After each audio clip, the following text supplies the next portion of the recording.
उत्तर बंगाल के दौरे पर मुख्यमंत्री ममता बनर्जी। ये तस्वीर हम आपको दिखा पा रहे हैं जहां पे ममता बनर्जी उत्तर बंगाल के दौरे पर आज पहुंची।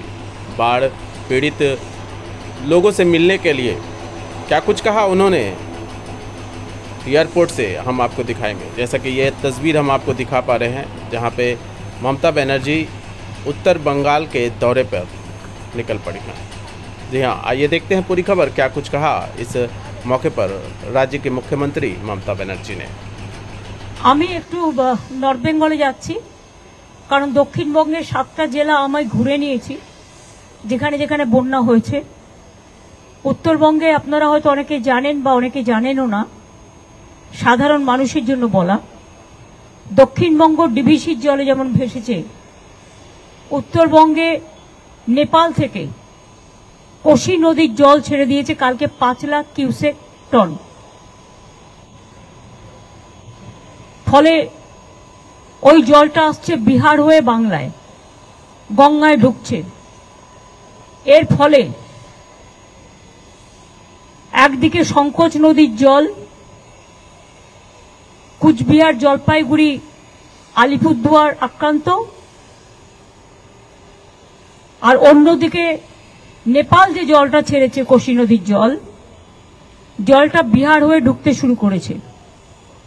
এর ফলে মালদা এবং মুর্শিদাবাদের, দক্ষিণ দিনাজপুরের ইটাহার থেকে শুরু করে কিছু জায়গায় এবং দক্ষিণ দিনাজপুরের বিস্তীর্ণ অঞ্চল প্লাবনের আশঙ্কা আছে। আমরা কাল রাত্রি 12টা থেকে এটা শুনতে পেয়ে রাত 12টায় পুলিশ মাইকিং করে সবাইকে সেফ প্লেসে নিয়ে গেছে। এবং বিহারেও জলটা হবে, বিহারেও খুবই বন্যার মতো পরিস্থিতি। নেপালের জলে বিহারও ভাসবে, বাংলাও ভাসবে। প্লাস ফরাক্কায় তো ড্রেজিং করে না, আজকে 20 বছর হয়ে গেছে।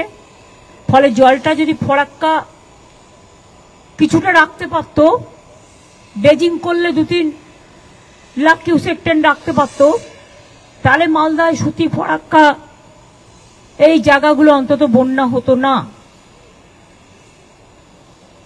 কিন্তু কেন্দ্রীয় সরকার, যেটা তাদের দায়িত্ব ছিল ফ্লাড কন্ট্রোল, চিরকাল ফরাক্কা ব্যারেজ সেন্ট্রাল গভর্নমেন্টের আন্ডারে। আগে ওরা 120 কিলোমিটার দেখভাল করত, এখন সেটা কমিয়ে 20 কিলোমিটারে এসে গেছে। কিছুই করে না, পুরো উত্তরবঙ্গ ভাসছে। নির্বাচনের সময় সব আসে, বড় বড় কথা বলে আর চলে যায়। আমি সকালবেলায় চিফ সেক্রেটারিকে উত্তরবঙ্গে অলরেডি পাঠিয়ে দিয়েছি। কালকেও গৌতম দেবকে কাজলডোবায় পাঠিয়েছিলাম, যেটা বিদ্যুৎ হুকিং করতে গিয়ে মারা গেছেন, খুবই দুর্ভাগ্যজনক। আজকেও সিএসকে আমি বলেছি ওই এলাকার এমএলএ খগেশ্বর রায়কে নিয়ে স্পটে যেতে। তাছাড়াও উত্তরবঙ্গের জেলাগুলো নিয়ে মুর্শিদাবাদকেও ইনক্লুড করেছি। আমার বিকেল 5টায় উত্তর কন্যা থেকে মিটিং আছে। যারা ফিজিক্যালি আসতে পারবেন, যারা ফিজিক্যালি আসতে পারবেন না তারা ভার্চুয়ালি থাকবেন। আমাদের অ্যাডমিনিস্ট্রেশনকে সজাগ করা হয়েছে, সতর্ক করা হয়েছে। পুলিশও রিলিফের কাজটা ভালো করছে। আমাদের রিলিফটা তারা পৌঁছে দিচ্ছে বিভিন্ন জায়গায় গিয়ে তাদের সিস্টেমের মধ্যে দিয়ে। সুতরাং এইটাই হচ্ছে আমার প্রোগ্রাম। বাদ বাকিটা আমি বিকালে কথা বলে জানবো, তখন আমি লোকাল প্রেসকে বলবো। দার্জিলিং ম্যাসিভ ল্যান্ডস্লাইড হয়েছে বিকজ দার্জিলিং এর কালিম্পং, দার্জিলিং এইসব জায়গাগুলো এমনিতেই রাস্তাগুলো সরু সরু, পাহাড়ি রাস্তা সরু হয়। তাও তো আমি একটা নতুন রাস্তা বানিয়ে দিয়েছি বলে এখন লোকের অনেক সুবিধা হয়েছে। সেই জন্য তীর্থযাত্রীরা যারা আছেন তাদের লাভা এবং লোলেগাঁও দিয়ে নিয়ে আসা হচ্ছে। দার্জিলিং এর ধসে আর্মিরও একটা ভূমিকা আছে, কারণ আর্মিও ওই পথে যাতায়াত করে এবং সিকিমও কিছুটা আছে।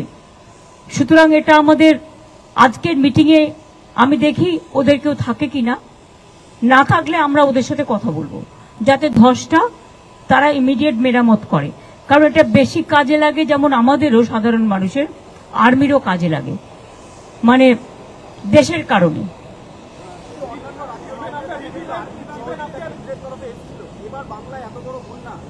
না, কেউ খবরও নেয়নি। এবং 1 পয়সা দেয়নি। বাংলাই একমাত্র যে ফ্লাডের টাকা থেকে বঞ্চিত। থ্যাংক ইউ, আবার দেখা হবে।